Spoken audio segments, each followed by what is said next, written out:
అటువంటి మహాభక్తితో ఆయన ఏ కారణం చేత పేరు పెట్టాడో కానీ భక్తి అందరికీ మహాభక్తి కావాలి ఇవాళ. ఎందుకంటే మానవులందరికీ కోర్కెలు పెరిగిపోయాయి.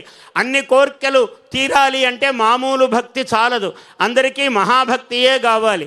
అటువంటి మహాభక్తి పూర్ణులమై పరమేశ్వరుడి యొక్క దివ్యానుగ్రహాన్ని పొంది మనం అందరము కూడా ధన్యులం కావాలి. 4 పర్యాయాలు ఆంధ్ర సంపూర్ణ రాష్ట్రమునకు, ఇప్పుడు ఆంధ్రప్రదేశ్ రాష్ట్రమునకు ముఖ్యమంత్రి కావటం అన్నది శివుని యొక్క అనుగ్రహము చంద్రబాబు గారికి ఎంత ఉన్నది అని మనం ఆలోచిస్తే పరిపూర్ణమైన అనుగ్రహము, ఆశీర్వచనము ఆయనకి. ఒకనాడు హైటెక్ సిటీ భాగ్యనగరం, అది ముందే భాగ్యనగరము హైదరాబాదు, దానిలో ఒక కిరీటములాగా హైటెక్ సిటీని నిర్మాణం చేశాడు ఆయన. ఇప్పుడు ఒక 5 కిరీటములు, అమరావతి 5 అక్షరాలు, 5 తలలు శివుడికి, పంచశీర్షుడు కదా ఆయన.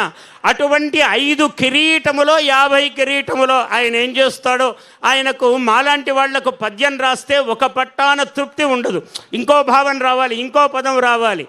అలాంటి మహానుభావుడు ఇంకా బాగా చేయాలి, ఇంకా బాగా చేయాలనే తపన ఉంటుంది ఆయనకి. ఆ చేతికి అంత అనుగ్రహం శివుడు ప్రసాదించాడు. ఎందుకంటే అమరేశ్వరుడు, ఇంద్ర ప్రతిష్ఠితమైన లింగము అమరేశ్వరుడు, 16 అడుగుల లింగం అది. ఇంత గొప్ప లింగము ఈ ప్రాంతంలో ఇదొక్కటే, అంత గొప్ప లింగము. అటువంటి గొప్ప లింగమును సేవించేటువంటి ఇంద్ర ప్రతిష్ఠితమైనటువంటి మహాలింగము కల రాజధాని నగరాన్ని అమరావతిగా ఏర్పరచి, అటువంటి ఈ నగరాన్ని ఎప్పుడో మరి అప్పుడు హైటెక్ సిటీ సృష్టించాడంటే ఇప్పుడు అంతేకాదు కదా, ఇప్పుడు క్వాంటమ్ మారిపోయింది ప్రపంచం, క్వాంటమ్. కాబట్టి ఏఐ అంటే ఆర్టిఫిషియల్ ఇంటెలిజెన్స్, ఆర్టిఫిషియల్ ఇంటెలిజెన్స్ని ఆయన ఆర్టిస్టిక్ ఇంటెలిజెన్స్గా, ఆధ్యాత్మిక ఇంటెలిజెన్స్గా మలచి ఇవాళ ప్రపంచానికంతా చూపిస్తున్నాడు. ఈ శివరాత్రి నాడు ఆధ్యాత్మికమైన ఇంటెలిజెన్స్ ఆయనకు ఒక తన మనమడు లాంటి మనమళ్ళే ఆంధ్రప్రదేశ్లో ఉన్నటువంటి యువకులందరూ కూడా, వాళ్ళందరికీ ఏం కావాలంటే క్వాంటమ్ కావాలి. ఒక వందల కొలది కంప్యూటర్ల యొక్క కలయిక క్వాంటమ్.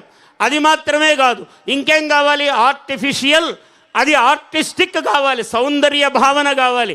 ఆయనకి ఎంత సౌందర్య భావన అంటే ప్రతిదీ కూడా అంత గొప్పగా చేయాలి, ఇంత బాగా చేయాలి, నా ప్రజలకు ఇంత సేవ చేయాలి, నిరంతరము తపన. మనం ఆకాశంలో పూర్ణచంద్రుని చూస్తే మనకెంత ఆనందమో, ఆయన్ని చూస్తే ఆంధ్ర ప్రజలకు అంత ఆనందము. ఈయన మన కోసం నిలబడి చేసేటువంటి వ్యక్తి అని. ఆయన నవశివాభ్యాం అని మొదట ఎందుకు చెప్పానంటే, శివుడి వల్ల యవ్వనము. 70 దాటిన వాడు అలవోకగా మెట్లెక్కుతాడు, అలవోకగా దిగుతాడు.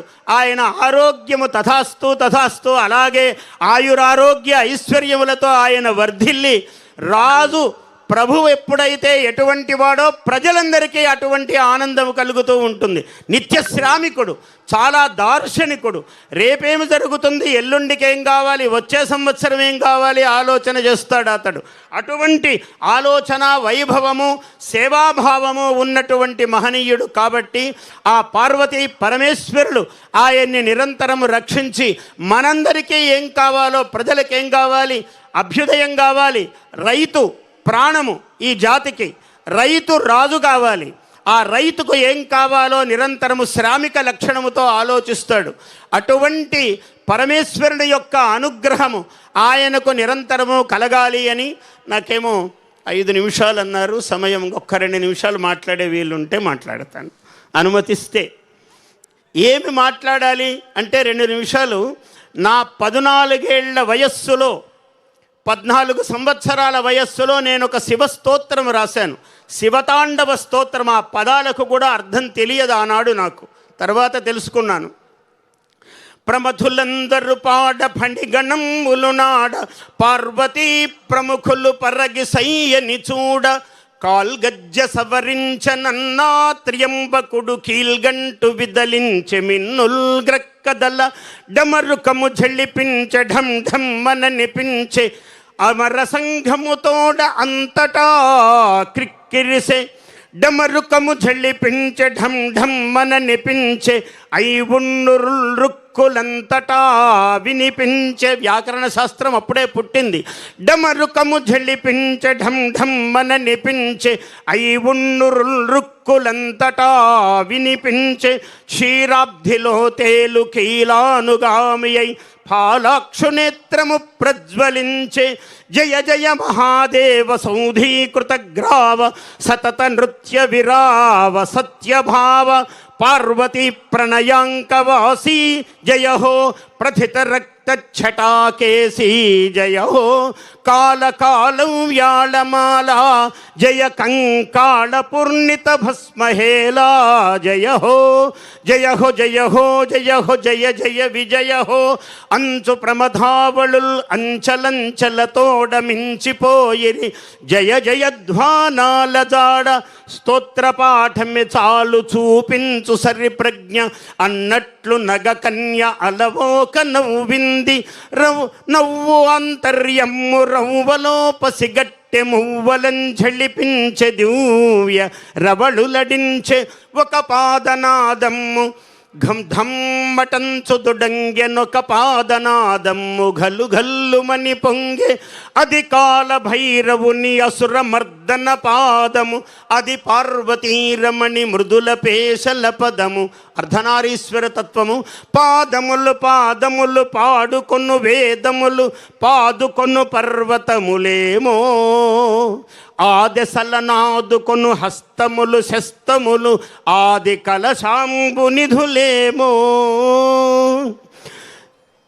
ఊదుకొను నెన్నురము ఉండు ఉమకాపురము ఉత్తముల గోపురము దేవా కాదనవు లేదనవు కాంచన మహాధనువు కాంచగలదే తనువు దేవా నిన్ను కాంచగలదే తనువు దేవా. ఇంకా చాలా ఉంది కానీ సంక్షిప్తం చేశాను. సమయానుసారముగా పెద్దవాళ్ళందరూ ఉన్నారు కాబట్టి దీన్ని సంక్షిప్తం చేశాను. ఈ సభలో సుబుధేంద్రులు మంత్రాలయ తీర్థ పీఠాధిపతులు వారికి నమస్కారము. అట్లాగే రమ్యానంద భారతి వారికి కూడా నమస్కారము. చంద్రబాబు గారు ఆయన సద్యోజాతం ప్రవద్యామి అన్నారు శివుణ్ణి. సద్యోజాత అంటే అప్పటికప్పుడు పుట్టేవాడని. ఏ నాయకుడైనా ఎప్పటికప్పుడు కొత్త కొత్త ఆలోచనలతో చేసి కార్యక్రమాలు ప్రజాహితంగా నిర్వహించగలిగిన వాడే మహాదేవుడి అనుగ్రహం గల మహానాయకుడవుతాడు. ఈ మహా కార్యక్రమానికి మహాశివరాత్రికి నన్ను పిలిచి ఆయన ఈ 4 మాటలు ఇక్కడ స్వామివారి గురించి మాట్లాడే భాగ్యం కలిగించినందుకు మహావంశీకృష్ణ పద్మావతి దంపతులను నేను ఆశీర్వదిస్తున్నాను. చాలా ప్రతిభావంతుడు, యువకుడు, సద్యస్ఫురణ గలవాడు మహావంశీని నేను ఆశీర్వదిస్తూ ఉన్న అందరికీ కూడా ఓం నమః శివాయ, ఓం నమః శివాయ, ఓం నమః శివాయ.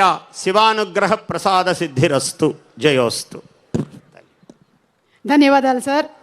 శ్రీ మాడుగుల నాగఫణి శర్మ గారికి హృదయపూర్వక